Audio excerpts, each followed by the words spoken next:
রবি ঠাকুরের একটি ছোট্ট কবিতা। আমার ভাঙা পথের রাঙা ধুলায় পড়েছে কার পায়ের চিহ্ন,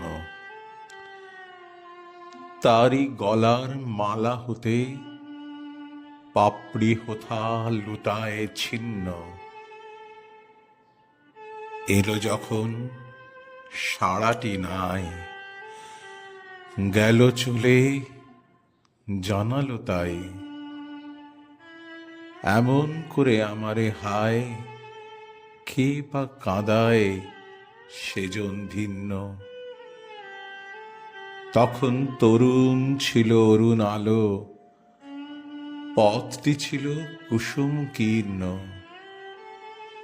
বসন্ত যে রঙিন বেশে ধরায় সেদিন অবতীর্ণ।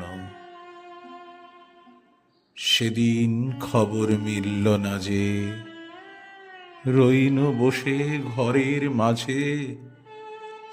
আজকে পথে বাহির হব, বহি আমার জীবন জীর্ণ। আমার ভাঙা পথের রাঙা ধুলায় পড়েছে কার পায়ের চিহ্ন।